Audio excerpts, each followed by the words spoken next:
Salam, selamat bertemu kembali dalam renungan hari ini, hari Senin tanggal 11 Agustus tahun 2025. Damai sejahtera Allah yang melampaui segala akal akan memelihara hati dan pikiran kita dalam Kristus Yesus. Amin. Mari kita persiapkan hati dan pikiran kita untuk masuk ke dalam renungan firman Tuhan. Adapun nas pada hari ini yang menjadi renungan kita terdapat di dalam kitab Perjanjian Lama dari kitab Yesaya pasal 7 ayat yang ke-17 hingga yang ke-25 dengan perikop pemberitaan mengenai Immanuel yang demikian bunyinya. Tuhan akan mendatangkan atasmu dan atas rakyatmu dan atas keluargamu hari-hari seperti yang belum pernah datang sejak Efraim menjauhkan diri dari Yehuda, yakni Raja Asyur. Pada hari itu akan terjadi, Tuhan bersuit memanggil lalat yang ada di ujung anak-anak sungai Nil dan memanggil lebah yang ada di tanah Asyur, dan semuanya akan datang hinggap di lembah-lembah yang terjal dan di celah-celah bukit-bukit batu, di segala pagar duri dan di segala tanah penggembalaan. Pada hari itu dengan pisau cukur yang dipinjam dari seberang sungai Efrat, yakni Raja Asyur, Tuhan akan mencukur kepala dan bulu paha, bahkan pisau itu akan melenyapkan janggut juga. Pada hari itu setiap orang akan memelihara seekor lembu betina yang muda dan 2 ekor domba. Dan karena banyaknya susu yang dihasilkan, mereka akan makan dadih. Sungguh, dadih dan madu akan dimakan oleh setiap orang yang masih tinggal di dalam negeri. Pada hari itu di setiap tempat, di mana biasanya tumbuh 1000 pohon anggur, dan yang berharga 1000 sikal perak, akan menjadi tempat putri malu dan rumput. Orang pergi ke sana terpaksa membawa anak-anak panah dan busur, sebab putri malu dan rumput belaka seluruh negeri itu. Dan engkau tidak berani pergi ke segala lereng gunung yang biasanya dicangkul, karena takut akan putri malu dan rumput. Di situ hanya lembu dan domba akan berkeliaran. Ibu bapak saudara yang diberkati, Yesaya pasal 7 ayat yang ke-17 hingga yang ke-25 ini menceritakan tentang nubuat Allah melalui Nabi Yesaya kepada Raja Ahaz mengenai masa-masa sulit yang akan datang sebagai akibat dari ketidaktaatan dan ketidakpercayaan umat kepada Allah. Pada waktu Raja Ahaz menjadi raja, ia terlalu mengandalkan kekuatan duniawi. Ia bergantung pada kekuatan kerajaan dan politik, tetapi secara iman ia tidak yakin pada penyertaan Allah. Sikap Raja Ahaz menjadi penyebab krisis politik dan spiritual yang mengakibatkan dampak bagi pemerintahannya.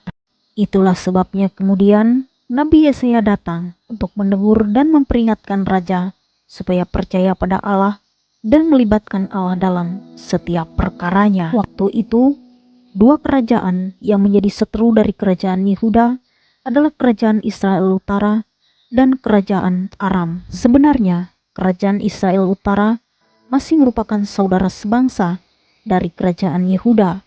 Namun, karena ada suatu konflik, sehingga kemudian mengakibatkan kerajaan Israel ini terpecah menjadi 2, yakni kerajaan Israel Utara dan kerajaan Yehuda.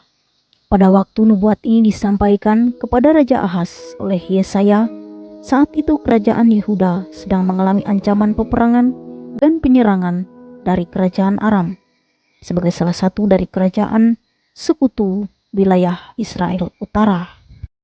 Ibu bapak saudara yang diberkati, selain kita mengetahui kembali latar belakang dari mengapa peperangan dan penyerangan terjadi, pesan penting dari nas ini adalah Allah memberi peringatan kepada Raja Ahaz dan bangsa Yehuda pada waktu itu bahwa mengapa kerajaan diserang dari berbagai arah sehingga menyebabkan kekacauan dan penderitaan. Ini mengingatkan kepada mereka agar mereka senantiasa mengandalkan Allah, taat, dan senantiasa percaya kepada Allah. Ibu bapak saudara yang diberkati, ada 4 dasar renungan yang dapat kita temukan dari nas ini. Yang pertama adalah peringatan akan konsekuensi dosa. Ayat-ayat ini serta kisah-kisah mengenai perlawanan antara kerajaan di dalam Israel itu mengingatkan kita bahwa ketika kita menjauh dari Allah dan memilih jalan kita sendiri tanpa Dia, hidup kita akan penuh dengan kesulitan, kekacauan, bahkan ketidakamanan. Allah tidak membiarkan dosa tanpa konsekuensi, dan ini adalah panggilan untuk bertobat dan kembali kepadanya dengan sungguh-sungguh.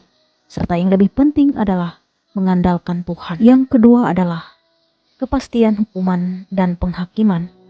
Nubuat ini menunjukkan bahwa Allah itu adil dan akan menghakimi setiap kejahatan serta ketidaksetiaan.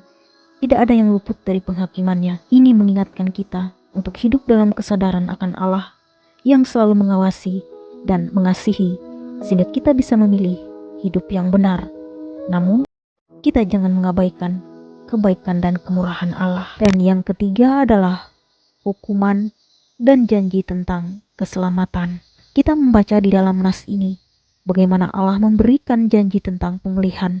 Setelah masa sulit, Allah akan mengutus juru selamat yang akan membawa keselamatan dan damai.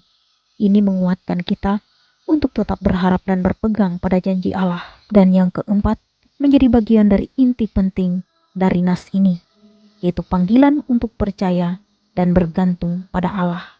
Raja Ahaz dipanggil untuk tidak takut dan percaya kepada Allah. Demikian juga kita di zaman sekarang. Kita dipanggil untuk percaya pada pemeliharaan Allah dan tidak goyah hanya oleh ancaman atau ketakutan dunia. Mari kita berdoa. Bapa kami yang bertahta di dalam kerajaan sorga, puji syukur kami naikkan kehadirat-Mu yang kudus. Terima kasih untuk firman-Mu pada hari ini.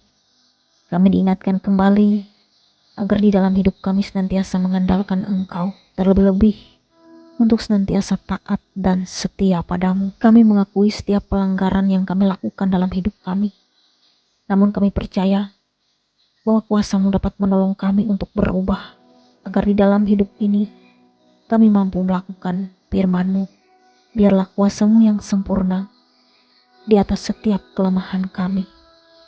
Di dalam dan oleh Yesus Kristus kami berdoa. Amin.